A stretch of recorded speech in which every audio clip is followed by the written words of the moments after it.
All right, I'm going to do something uncharacteristic of me on this channel, and that's make a video about Jordan Peterson.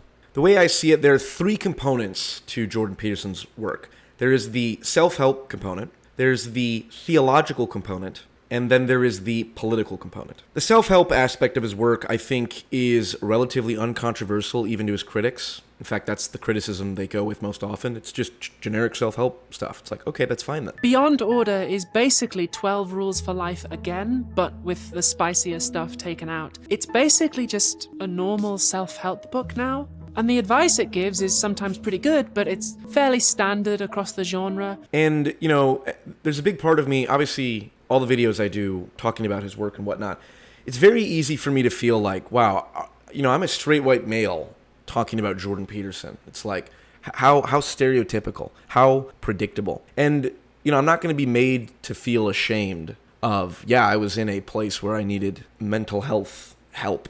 And my older brother, who's had a more difficult life than I have, to put it simply, he said one time, it's like listening to Jordan Peterson is like going to see a therapist without actually having to go see a therapist. And I'll never be embarrassed for valuing that and making videos explaining that value. The second component of his work is the more theological, abstract work. His conversations with Sam Harris or Richard Dawkins or John Vervaeke about the evolutionary significance of religion and its implications. That's stuff that, to the degree that people criticize Jordan Peterson, only really the atheists and only a specific subset of people go after his stances on religion and psychology and whatnot. And then there is the political component of his work, which in my opinion is the least interesting aspect of Peterson's work.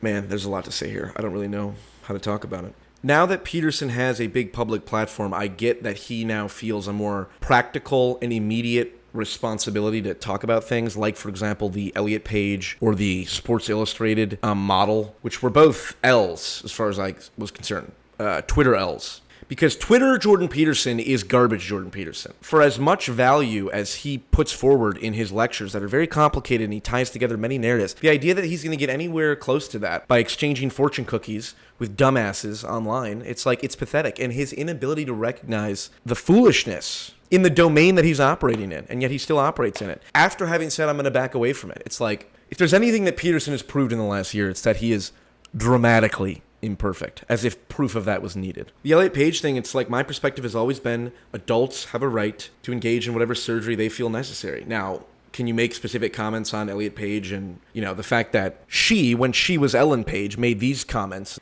We have a media that's saying it's a debate whether or not what just happened to Jussie Smollett is a hate crime. It's absurd. This isn't a debate.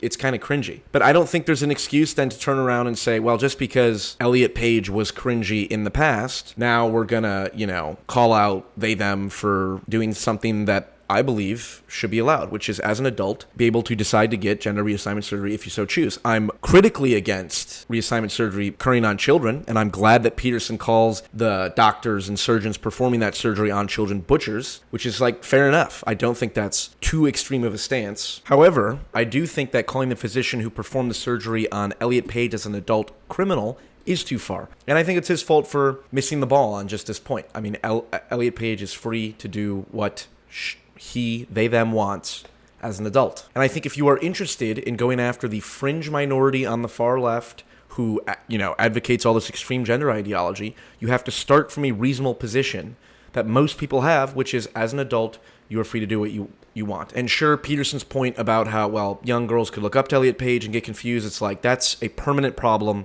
that you cannot lay at the feet of Elliot Page any more than you can blame, there's, people that are attracted to Peterson who do stupid shit, and then somehow it's Peterson's fault, or Bernie Sanders' fault, or whoever the person is that people are trying to blame. The other thing is Jordan Peterson's move to the Daily Wire, which I have mixed feelings about. On the one hand, I understand wanting to move to an independent platform so that the risk of censorship is not what it is now, being on YouTube or Twitter. And I do think there is some value in a company proving that there is a market for non-woke BS, because, companies are in a weird spot where they have to start taking political stances, and if they see, oh, wait a second, a company like the Daily Wire who's doing all these different things, they're actually doing okay despite the fact that they're anti-woke, just proves to other companies they don't have to take a woke position. So simply by doing that, they might be a net positive. But I don't like Ben Shapiro. I don't think he's serious. I think he's goofy for a variety of reasons that I've talked about previously. And then people like Matt Walsh, who, his What is a Woman movie was decent, I thought was informative and educational. He calls himself a theocratic fascist in his Twitter handle. And it's like, oh, well, it's a joke. It's like, no, it's not, because he holds positions that are extremely religious right-wing positions. And if someone, like Philosophy Tube or some left-wing person said, communist revolutionary, I imagine Peterson wouldn't be so quick to be like, oh, well, it's just a joke. It's like, you're revealing your true character. And yet he went with an organization with a guy that calls himself a theocratic fascist, which is silly. I think the ultimate thing here, this is what I've been thinking, is he went through that whole addiction and withdrawal, period of his life for a year or whatever, which, I can't even begin to conceptualize in how terrible it was. It's no overstatement to say that for me, the consequence of benzodiazepine withdrawal were worse than death.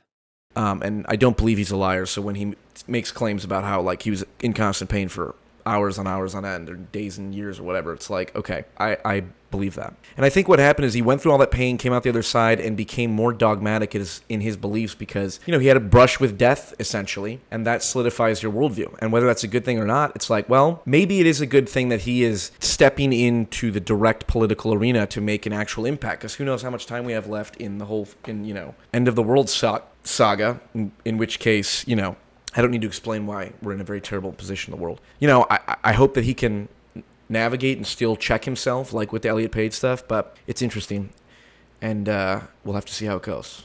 But I'm curious to know what other people think, so good luck and Godspeed.